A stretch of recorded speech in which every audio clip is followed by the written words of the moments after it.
slowly rolling into it, and off of corner number 4. It's showtime at Skagit Speedway.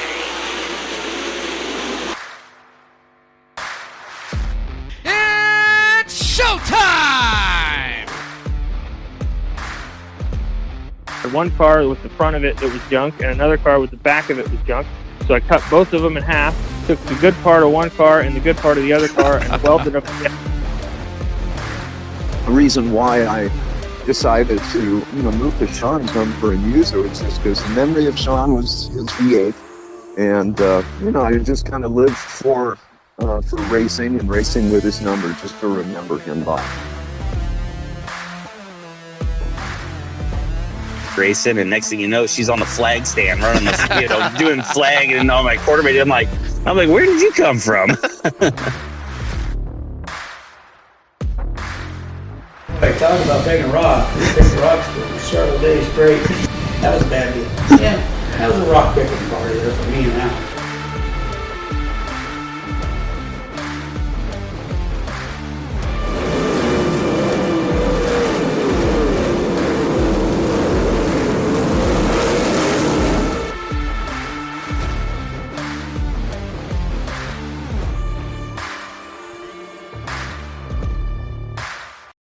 All right, well, welcome to a special edition of the On the Gas podcast here at Skagit Speedway. Blake Anderson, Erik Liston. We've got a really cool special edition of the podcast today, Blake. Yeah, we've got our Hall of Famers, our guys that are going into the Hall of Fame tonight. Bill Lemley, Paul Lemley, their late brother Dave, going to join the Skagit Speedway Hall of Fame. And guys, a big honor for you guys, but you guys are a couple of guys that have probably spent more time at this facility through the years than probably anybody in the country. What's it been like to watch this place evolve? It's kind of hard to say what it's like because it's grown so much that it's most people will never be able to understand what it was in the 50s, and compared to what it is now, it's a totally different place. We had kind of got into it back even watering where sprinklers were being used and not or watering with a hose because sprinklers didn't work. No, they left big wet spots and never covered it right. Okay. So then we did the hose thing from daylight till dark, starting on Wednesday, and it went on until they raced Friday night at that time. So you watered up until the races started. Okay. And this has become my dad and Jim Raper's dream. They're the ones with the big dream, more so than the rest of the stockholders. But this is what we got today. Yeah. Well, neither of us have met Dave. What can you tell us about Dave? What type of person was he? Very quiet. Okay. Yeah, quiet guy, calm most of the time. But, he passionate about the sport, that's for sure. He worked a lot of hours here when he was running this place. It was pretty intense. He'd even help when Jim got sick. He was right here trying to make things happen. So yeah, he loved this place. Yeah. And Paul, you own and operate Deming Speedway now up the road where Erik and I are every Friday night up there watching. How cool is it for you as through the years you've really kind of got to see a lot of drivers that spend their Friday nights at Deming and then come and have a lot of success at Skagit on Saturdays, and there's still a handful of guys that still go back and run at Deming on Friday nights and spend their Saturdays here. Yeah, it's kind of an incredible deal because I've been seeing these kids since the junior sprints, and now they're running outlaws and you name it. It's amazing to watch them grow up and become seriously good drivers. Mm-hmm. What made you want to kind of move from Skagit into Deming and building up Deming? Never really necessarily wanted to. What happened was when I got out of the service, I didn't have much money, so there was a little place up there. They were racing some real junk. But anyway, it was fun. Yeah. And it just continued to go, and then I ended up buying it, and Here we are today. Once again, not very smart. Bought a racetrack. And Paul mentioned the Outlaws. Bill, you spent some time on the road, from what I understand, with some pretty Not too iconic much. cars. Not too much. I did some stuff, a little bit with Solwall back in the day, Lloyd Army and I. Well, Lloyd's in the Hall of Fame here, I heard. He was pretty happy about that. What do you remember from your time on the road? A lot of work. Yeah. Not necessarily for me, but for the crews. And I've traveled some of the weekly shows, or the week shows, I guess, 7 days. And at the end, you're done. Yeah. When you run 7 days, it's a lot of work, especially if you crash a few times. Not bad if everything works, but it never does. People don't understand what it takes to put a car together to get 20 minutes worth of fun. You work 40 hours every week. If you don't, you're an also-ran guy. Yep. Yeah. And sitting up here looking down, well, this isn't shit until you get a hold of the wrenches. But you should take the car apart every week and go through everything. When I and Levine ran, I'm not sure when that was. When was that, Paul? And late mid-90s. Yeah, we won the most main events here in a 360 when I was running a Ford. And it was a horrible amount of work. The following year, we couldn't finish a race till mid-season. We clipped the car 4 times before mid-season. So, but people don't understand what it takes to do that. It's a commitment Yeah. Yeah. from the heart. And, yeah. Anyway. You talk about what it takes to run a sprint car team, but what did it take to run Skagit Speedway back in the day? Oh, boy. When I ran it, it took, to be kind of stupid, I guess, because, I mean, there was good days. When everything went great, it was probably the funnest job I ever had. Now, there's a time or two when things just don't go great. So you got 50, 60% of people hauling at you, so, yeah, them are tough days, and it's tough to get up and say, man, I really want to do this again. Yeah, the love of the sport, you just keep going. What did a week look like for you? Start Sunday morning after Saturday night race, and you work till Saturday night, and yeah, then you start over. It's like a race car, right, Bill? It was worse. It was worse. I helped. In what We way? spent lots of hours going around and around this thing on a rotor tiller, packing, watering. Well, the problem is you don't get to pick what time of day you do it, is because you got to deal with the weather too. Yeah. Right. If the weather don't let you do what you got to do, then you have to put it all in maybe 1 day or 2 days, and it's tough. What's it like? I guess you look at your schedule here, and then Deming. Is it a little bit easier at Deming, being that the track, a 5th mile? Is it a little bit easier to manage your time there just because it doesn't take as long to work the racetrack? Yeah, there is times where like the track will lay out, within 5-6 hours. And then times that it don't, but it just depends. But yeah, actually, when I was running here, I did Deming also, and so yeah, I had to figure out how to do both at the same time. And so doing one of them, I guess, is kind of it's not so bad. When did you sleep? Mandy was telling me that you guys would basically work all day here, and then the sun would start to dip down, and you guys would drive a half hour up the road to Deming and work Deming through the night. So did you sleep at all? Yeah, you slept a little bit. I remember I was a lot younger too. I was in my 40s still, so yeah, it was a lot easier. I couldn't do it now. There's no way. Yeah.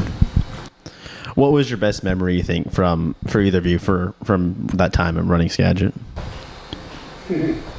I can't come up with anything other than, well, I don't know. It's just everything was actually pretty good. Yeah. I don't know if I've ever pinpointed any best memory. That's fair. Probably if I thought about it a while, I could figure something out. Yeah, I'm not sure. I think it's all from the friends and the people you meet, the drivers you met, the old Leland McSpadden, them guys. Yeah. They were awesome. And you can't replace them memories. That's what I always tell everybody. You pissed away a lot of your everything. You can't even retire, really, because you have no money. I said, no, I'm broke. I've been broke my whole life. I pissed away a lot of houses racing right here that I could have bought. But if I had $1,000, I bought race car parts. New parts. So, but you can never take away the friendship. And the people you meet here are awesome. The racers are awesome. Definitely a family. Yeah. It's unreal. I mean, I have a way of explaining it, but it probably wouldn't be good on your podcast. I'll tell you later. There we go. What was Dirt Cup like through the 80s and into the early 90s? Because there for the longest time the Outlaws didn't come, so Dirt Cup truly was the time of the year, like you mentioned, Leland McSpadden, when we'd get the biggest stars in the sport to come to the Pacific Northwest. Well, originally, the Outlaws did come to Dirt Cup, and well, they did a couple of years, and then they decided to schedule a race against Dirt Cup. Well, Jim Raker kind of mentioned, well, you tell that SOB.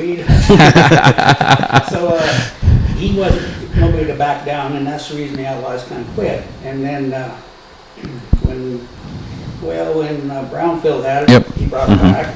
And then I kind of screwed it up on my own to get rid of them again. I mentioned that, well, yeah, I shouldn't say that. I just didn't get along with them real well. Okay. So they chose not to come back. So, and then when I left, obviously Beitler, he brought them back, and which was great. So, yeah. What do you remember from those early days of how did you have to get cars to want to show up? Was it as it's not a simple process now. Was it a lot of guys wanting to just come, or did you have to physically go and say, hey, we want guys from other states to come up here and race? How was that promoting part? Well, to get cars out of state, first of all, you got to have a track that they like racing on, and you have to have a place they have fun. Yeah. And without those two things, it's tough. You just can't get people to come. Okay. And no matter how much you pay, they just don't come. They're not having fun. So at least that's the way I found it. And that's what I've always tried to do is make it fun and make the track racy. It's not as fun here as it used to be when we used to party after the races. But all that's gone. The camping's here, but now they want to charge you. The other problem is most families can't afford it because they can't afford the treats that you're going to have to buy for your kids, or they can't come. And back in the day, you could bring anything you wanted in other than alcohol. No. And then the families came. It was more of a family. But I realize it's business. They pay way more now than we used to back in the day, too. But, yeah, it's just not as much fun as it was. And I think it's the racers their attitudes are totally different. The friendship isn't as close as it used to be. But I hear that same thing about them. When people come out of state, it's not the same as it once was, which it can't be because the more professional you get it, the tougher it is to have real kind of fun. I mean, it's like the old hillbilly days, obviously, they're kind of gone. I mean, you hear like... It's a lot of fun. It's just sometimes now they got to draw back a little bit. It might be fun in a different form a little bit. I mean, you hear the same thing like back home at Knoxville with the Knoxville Nationals. I hear the guys talk about how much more fun it used to be, and I don't know if that's just us getting older too, and we can't quite have as much fun as we used to because we have to pay the price for it a little bit more. Well, the problem is also there's so many people out there that all they want to do is look for a place to sue somebody, and so that fun. I mean, you got to pull the reins in. It just has to happen. And everyone's got a camera now too. Yeah. So unfortunately, that kind of Everything's bites you in recorded, the butt a little bit now. No, it's, but I mean, there's ways to make it still affordable and make it fun for the whole fans. And the way I always put it, if you outprice your entertainment value, you're gonna lose out on fans.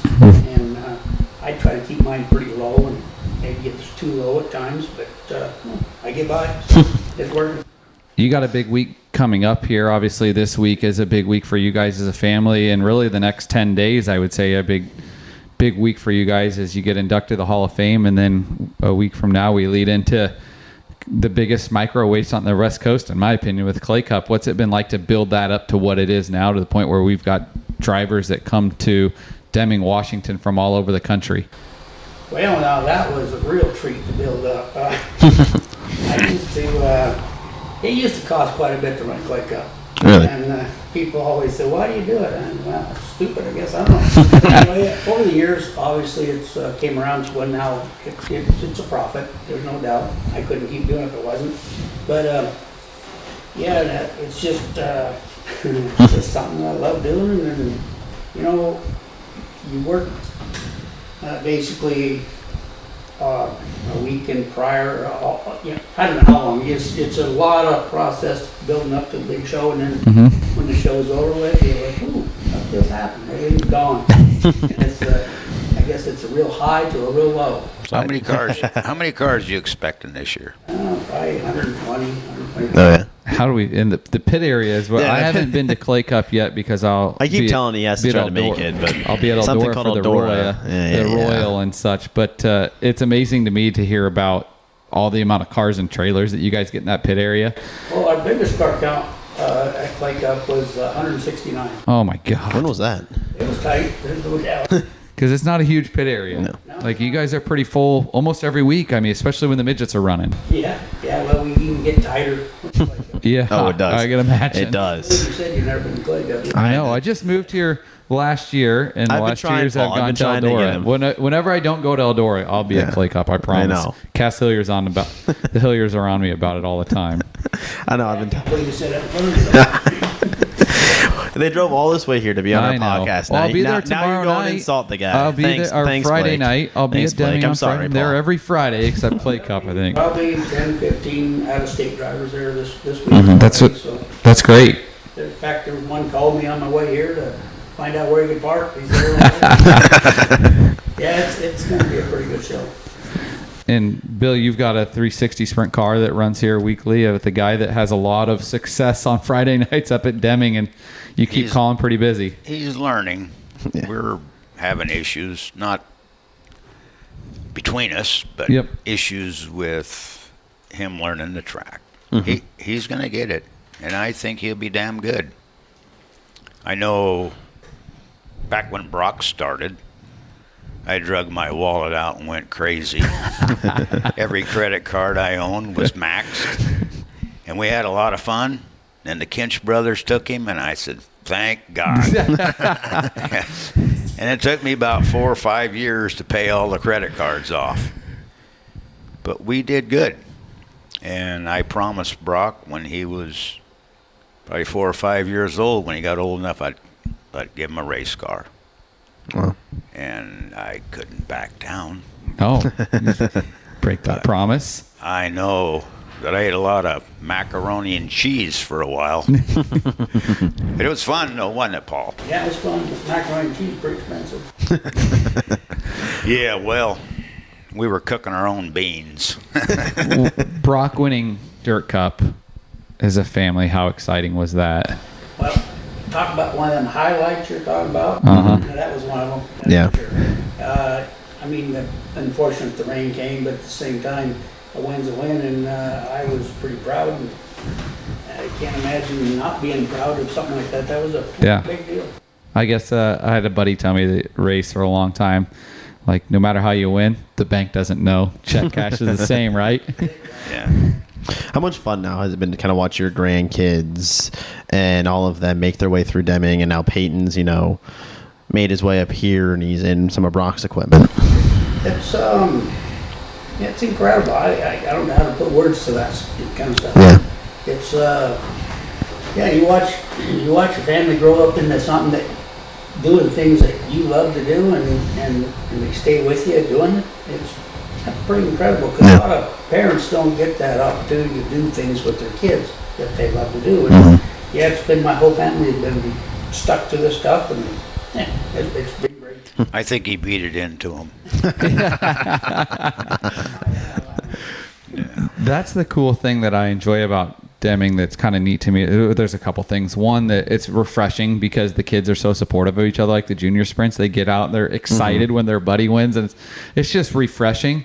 But then the family atmosphere up there, I feel like every time I turn a corner, like, oh, there's the Lemley working there, there's the Lemley there, there's the Lemley working there. It really is a family atmosphere on Friday nights up at Deming Speedway. Yeah, I work real hard at keeping it that way for the spectators and everything.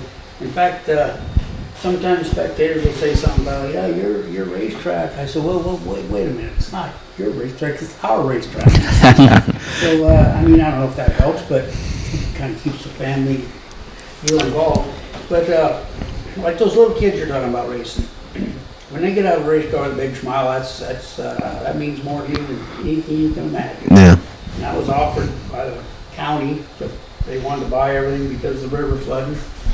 And so I said, well, okay, I'll sell you everything, but you got to buy it all. And then they wanted to know the price. I said, well, whatever it's worth to see a little kid get out of a race car with a big smile on. So then they laughed.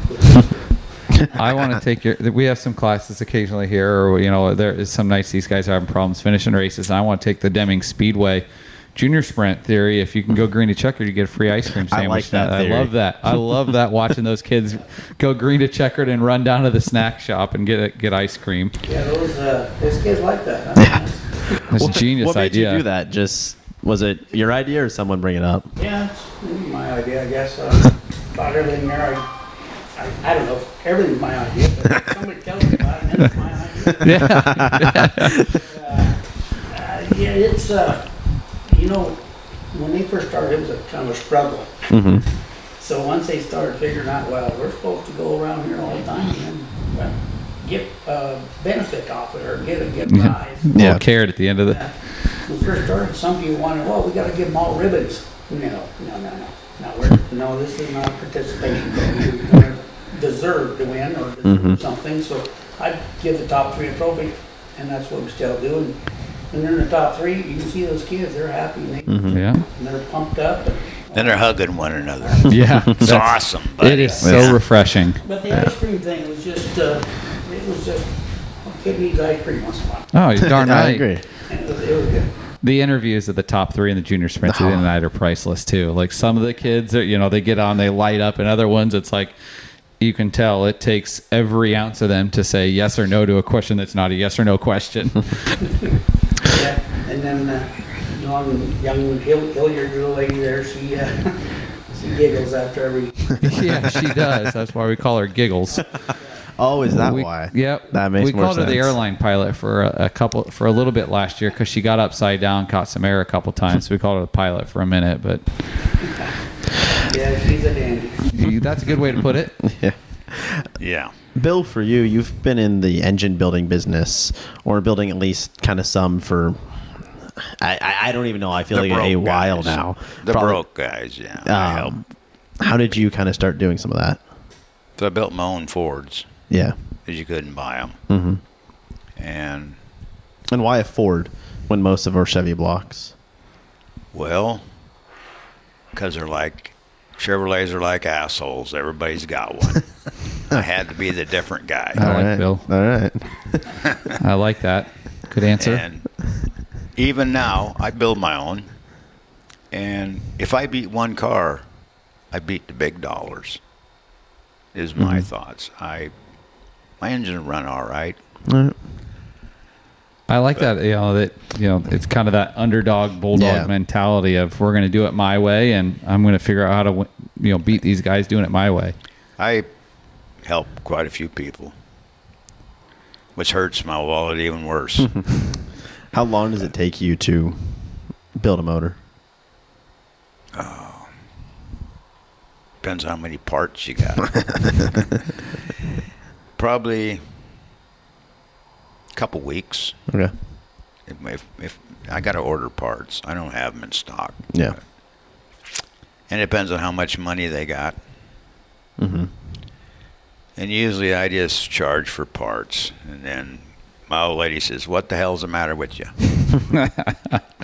And I never charge for all of them. Houston told me, you need to start charging something. But most of the guys I help can't even afford to be here. Yeah. Period. And I don't know. I got to give that up, though, someday. Maybe when I'm dead. I'm almost 78 now, believe it or not. Wow, I wouldn't have guessed that. I lived right. Yeah, I like go. that. I like that. There you go. Yeah. Well, I did, Paul. You disagree a little bit, Paul? I had some moments I life. worked with him for quite some time, yeah. It was rough at times. Did that get difficult? I mean, obviously, I have a good relationship with my brother, but I don't know if I could, work. The actual work? No, the actual work was fantastic. He's the best boss I ever had in my life, and very smart. But the after hours, Really? I had to get home and go to bed. I had issues. But, yeah. What was it like working under Dave a little bit? Dave was Or did you work under Dave at all? I know. here. I helped him a little bit. Yeah. But he, like I said, he was a real calm person. Mhm. Unless obviously if you get wrapped up, but everything was just it's going to work. He's just this calm guy, and very very intelligent also. I don't know what the hell happened to me. I'm not intelligent. Oh, you're not giving yourself enough credit. But, yeah, He never does. Anyway, yeah, it was really good work with Dave here. He taught me a lot, and boy, I don't know if you can't forget, but Yeah. because some of the little tricks of grading, which I was grading tracks before he was, but he learned a hell of a lot more quicker. The little tricks that he had that I didn't know about that I know now, they really work. It's What were an some art. of those? What were some of those tricks? It is an art. Yeah. Fair enough. I don't blame you. No, Don't share the It's just a lot of things like not putting the front tire, a grader up on where the race cars left to burn. Mm-hmm. Can you put it up there, then you're just cutting where you shouldn't be cutting because, well, you flatten the top off. And, I mean, which if you go around the country, you'll see a lot of racetracks with the tops are flattened off. Yeah. And it's because they go up there right away, all the way to the top, and they start cutting. Well, the blade's flat, they get it flat up there, and they can't figure out, we better get it back here. Anyway, it's just little tricks like that that make sense, because I used to have the same problem, flattening top out. It's tough, but yeah. That's something we heard a lot on the road with the All-Stars is we go to a track and like all the top shelf's off. It gets... That happens, yeah. When I go to see a track somewhere and I watch them prep it, I just go, boy. People do it their own way. I mean, Yeah. it's their deal. It's none of my business. But sometimes I get flustered. I don't know why. I'm not the best for any reason, but I do try. Well, I never did. You never did. No, I never tried. Oh, you've made it this far. I wasn't the grader guy. I did the rotor tilling and Okay. and picking up papers and rocks. And Picking up rock. Yeah. building. I got to tell you one story about rocks. I almost forgot this one. This is back when my dad was still alive. The old grader he had used to have a bull start the thing, with a big old rod. Anyway, long side story. Hand cranked the blade up and down. But me and Alan Raper. Alan was just a little kid, younger than me, and I was a little kid also. I was only probably 7, 8 maybe. And that wheel packer, old wild wheel packer, we had a load of rock on it just to keep it heavy. Well, he was pulling that around.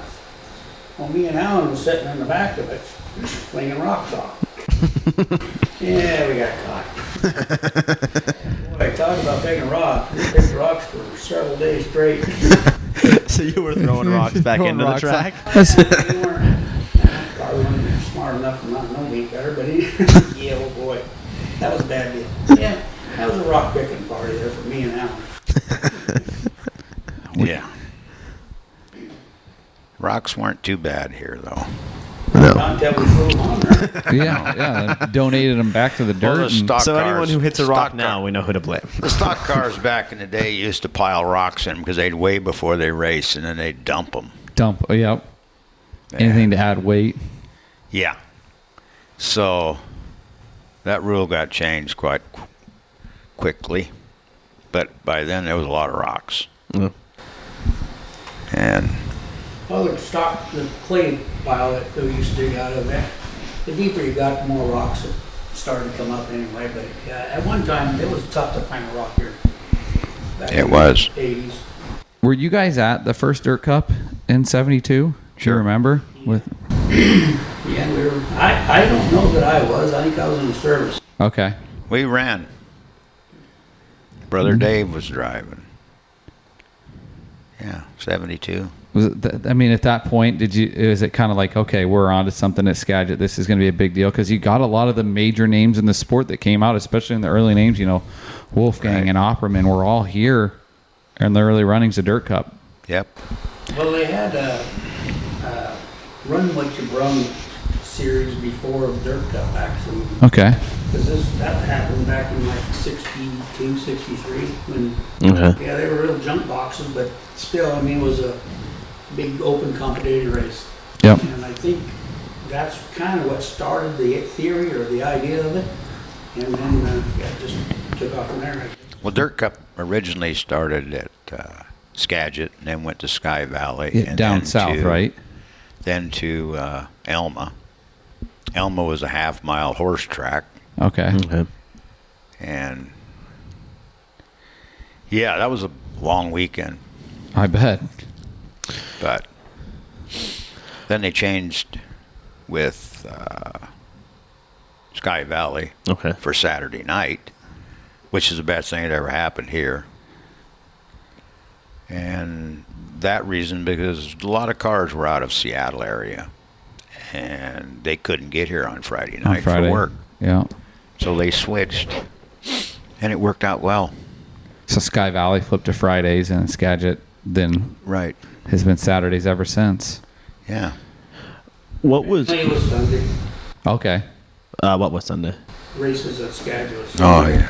Oh, So really? with I say with the afternoon races. That was in the 50s, So early did- 50s. Did it go from Sunday to then Friday when the lights were built, and then Friday to Saturday? Right. Okay.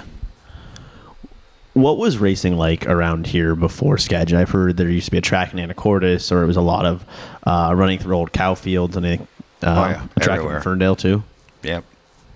I remember I got pictures of sitting on the old Lincoln watching the races when I was like, I don't know, 2 or 3.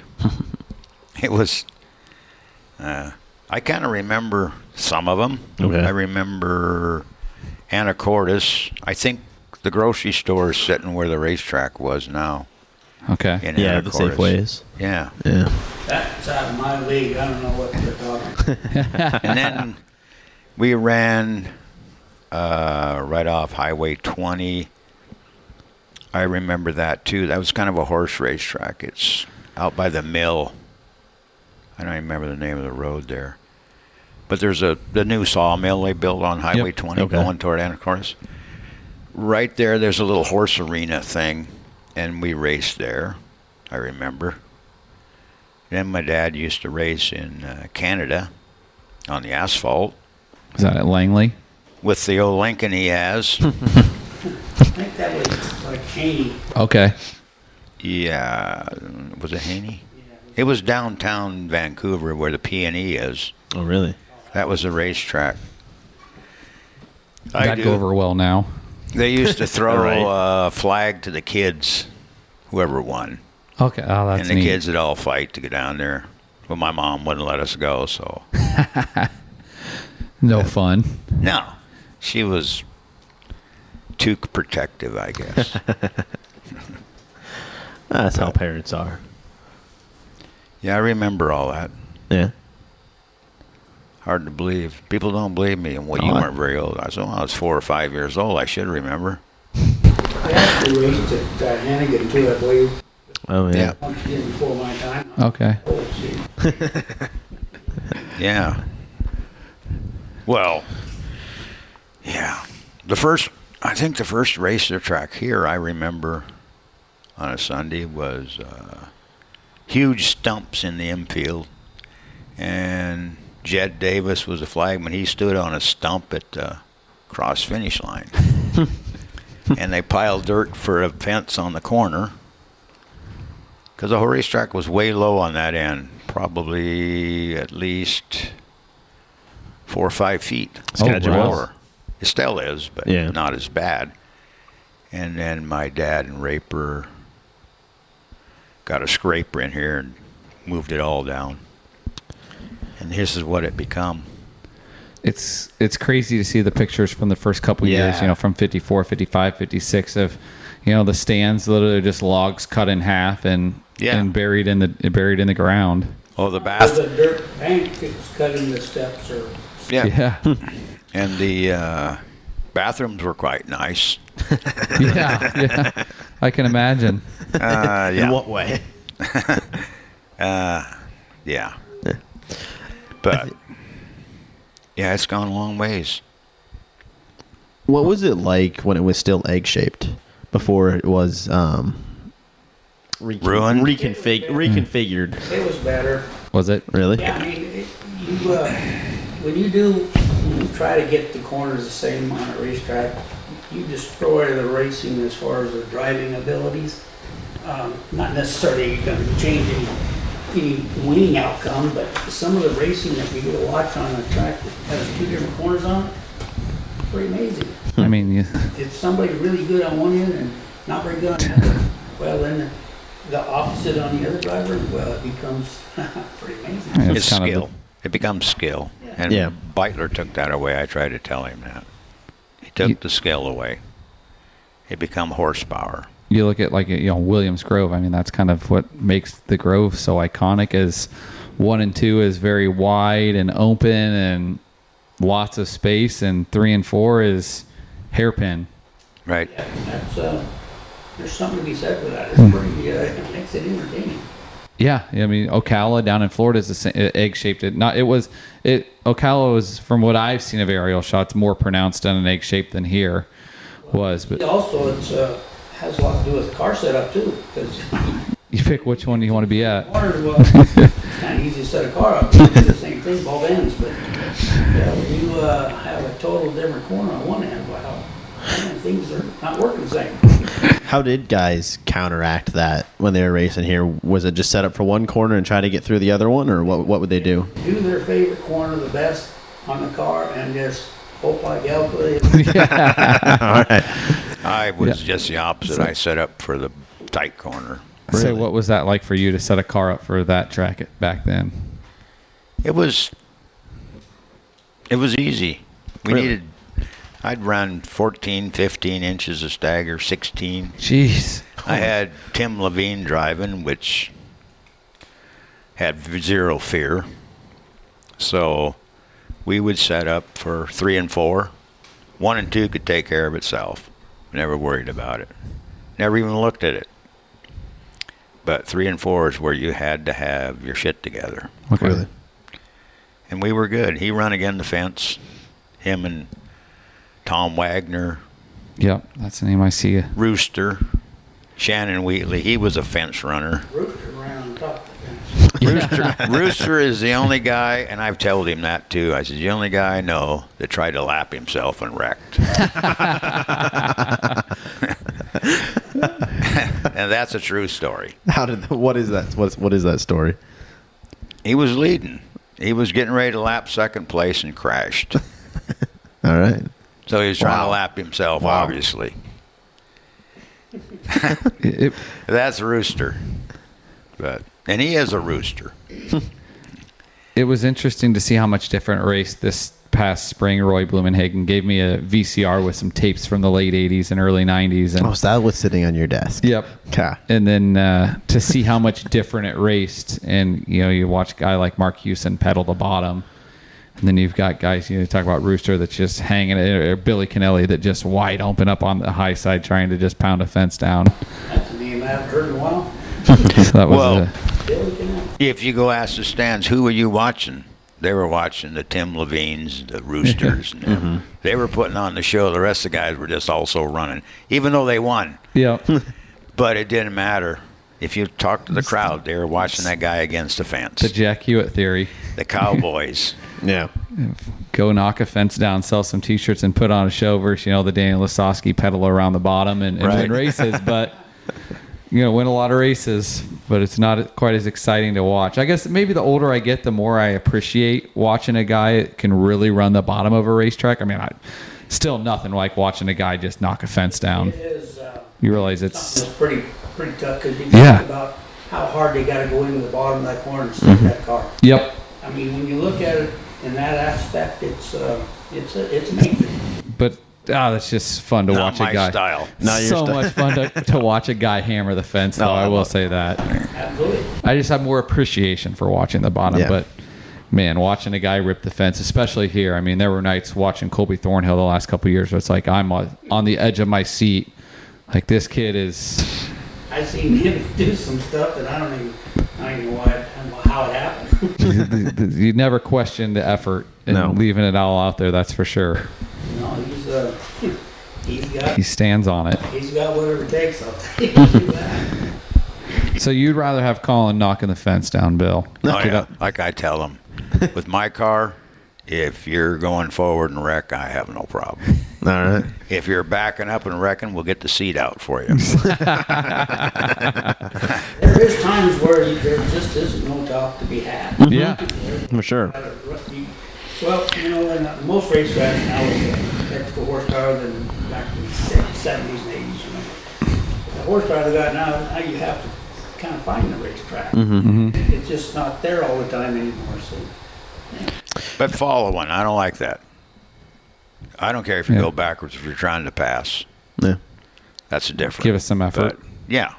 Just driving around like asphalt, following a guy in front of you, that's no show to me. If my car's doing that, I get grumpy. Do Well, something. Colin, we hope you're listening. Yeah. Oh, he does. He does. He's heard stories about me. I wasn't the most wonderful owner. Wasn't much of a driver either. No, I couldn't drive. I think the most I ever made was 3 laps before I got it upside down. Really? So don't ask me about driving. Okay. Just get you to set it up. Don't ask me to do either of them. Yeah, no kidding. I scrape mud. Yeah. You need to get in one.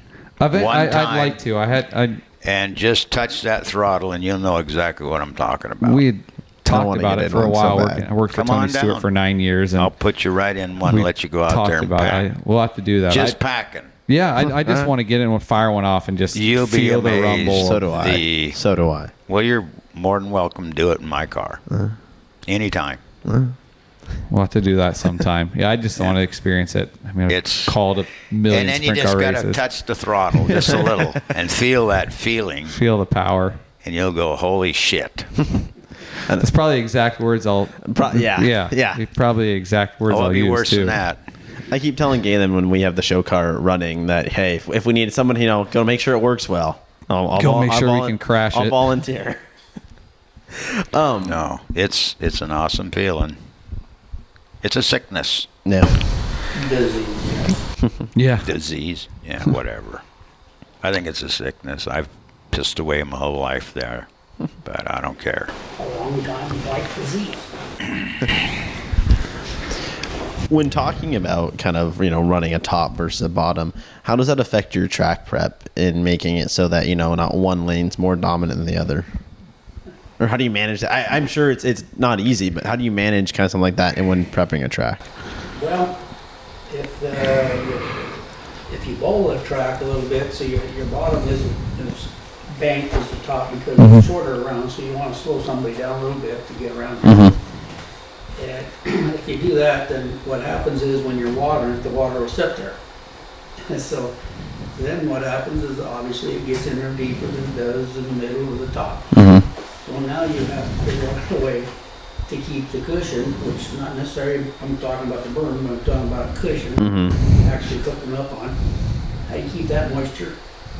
Or all the way to the fence and still be able to get hooked up and go. So, yeah, it's, I don't know. Trick. It's a science. Yeah, it's Yeah. a science for sure. Basically, I guess what I'm trying to say is you're going to have to try to glaze the bottom over a little quicker than you do the top. That's all. Sometimes it don't work, sometimes it does. Well, watching the micros, watching the 600s and such rip the fence at Deming, there are nights they are literally, I mean, last week they're pinballing off the fence and standing in turn number, I usually stand down in turn 2. And there are times like, oh boy, this is not getting in well. And they just kind of glance off the fence and keep going. But it's hair raising. I'd recommend anyone listening, get a pit pass and stand in turn 2 at Deming and watch the 600s. Well, the guy that showed up there from Kansas last week, he told me after. Nicholas Howard? Yeah. He told me after the race over, he says, I've been to a lot of micro tracks, and he says, I've never been to one this hard to race on. He said, you got to get up on the wheel, and you got to use your throttle, you got to use your brake. Because most micro tracks, it's a momentum. He said, not here, you got to really race. And I believe he's right, because most time when you're good there, you can go anywhere in the country. So. I enjoy my Fridays up there watching. It's great racing. You guys run a really good program. Keep it moving, and are out of there before 10 o'clock pretty much every week. And phenomenal walking tacos. The only thing I get mad about is half the time I get there too late and you're already out. Because Well, you need to leave early. I know. I need to leave earlier because coming from Iowa, that's like a food group back home in Iowa is a walking taco, and I'll put the Deming walking taco up against anyone's. Wow. It's good. It is definitely pretty good. It is very good. I don't think I've ever had one. I do the hot dog. Not stingy on the meat, so. No. The hot dog's good too. I get it. If they're out of walking tacos, that's what I go with is the hot dog. I like the burgers. I go with the bacon cheeseburger. A lot of options. Yeah. Try that double everything. Double O. There you go, Eric. It's your food challenge for the week. I'll make sure he does that on Friday, Paul. I call it a brandy burger, but nobody knew what that was, so now it's double bacon. I don't know what it's called. You could try that one. That's pretty good. All right. Good fries. But yeah, it's going to be a big weekend here at Skagit with you guys going into the Hall of Fame. And What do we got to do for that? just show up. Caleb Hart will do all the work. We'll make Caleb do all the work for you. I'm looking forward to that. I mean, this thing's a pretty big honor to me. I can't lie about that. It's well deserved. Yeah. I didn't expect it ever. Yeah. Maybe after I was dead, but I didn't really do anything to deserve it.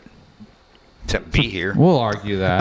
I beg to differ. Yeah, but we'll argue that. Kind of the same thing I said. I mean, doing things you love, how the hell does that deserve anything like that? But anyway, it's an honor, and I do appreciate it. So, they tried to make my eyes leak last Friday. I thought we were close. I thought it was going to happen. I had the wireless camera, and I was. It actually did. I just kind of turned around. The high five from Bill is what that made me smile too. As you guys got done. Pretty cool. Did you guys have any inkling of anything happening, or what did you think was going to happen when you were called up front last Friday? Actually, Do you think you're in trouble? started to get a little upset because they were screwing with me. I think they'd come up there and do something when I'm busy working on track. And I'm like, what the hell's going on? We need to do something before we can start racing. What? Anyway. That's what I said. Are you kidding me? And I seen all the people that I know pretty well staying around. I think there's something weird going on. But anyway, it was pretty impressive to me. So. I thought that was the kind of a unique spot to do it because we're not going to always get to do that, and obviously next year's inductees probably won't have that same opportunity. But I thought that was pretty cool that you got to share that moment with a full house at the place that you love so much at Deming Speedway. Yeah, I was. That's another thing that was a pretty honor to me. But then my wife hollered at me for parking the tractor. Why didn't I go park the tractor in the walkover? I need to get back to prepping the track. Yeah. What was going on? Really figured it out. So anyway, it was cool. You're just lucky I even showed up. I usually don't. When they call her for me, I go. Brock brought him up there. Oh yeah. All right. Well, make sure Thank we'll you, thank Brock. Brock. Yeah. Thank you, Brock. Well, I couldn't thank John enough and Rudine. I mean, it's just a pretty big honor. I mean, It's well deserved. We can't thank you guys enough. I had a way with words. I could tell you what I really feel, but I don't. So I just want You have though, you do, and we can't thank You you can guys hear it. enough. Yeah, you can hear the passion and the care that you guys have for both Deming and Skagit and what it means to be a part of that. It's been great. Yeah, it is. It's been a wonderful life. Exactly. I'd never change it. Nope. People ask me, what would you do if you could do it over? I'd probably be even worse than I am now. It's I don't know what it is.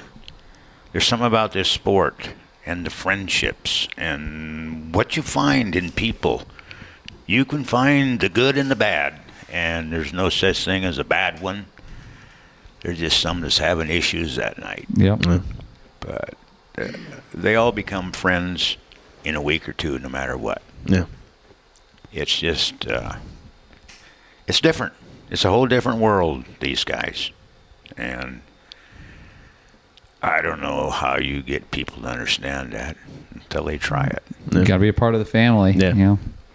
Come And on it out. is. Sprint car guys are a huge family. They are. Anywhere you go. I was in New Mexico here, I don't know, 4 or 5 years ago, out in the middle of nowhere getting gas, and some guy walked up to me and asked me if I was still racing and knew me.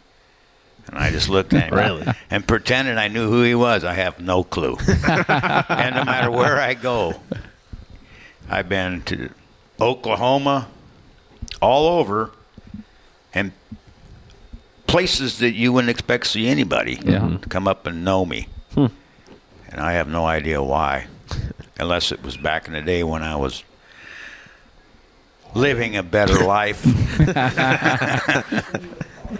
Maybe. But no, it's awesome.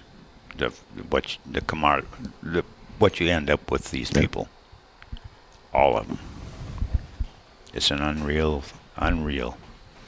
Well, we can't thank you guys enough for your time, and we're overjoyed and really excited to welcome you guys in the Skagit Speedway Hall of Fame. That will do it for this very special edition of the On the Gas podcast, presented by Skagit Speedway. For Blake Anderson, Paul Lemley, Uncle Bill, we'll see you later. Thanks for listening.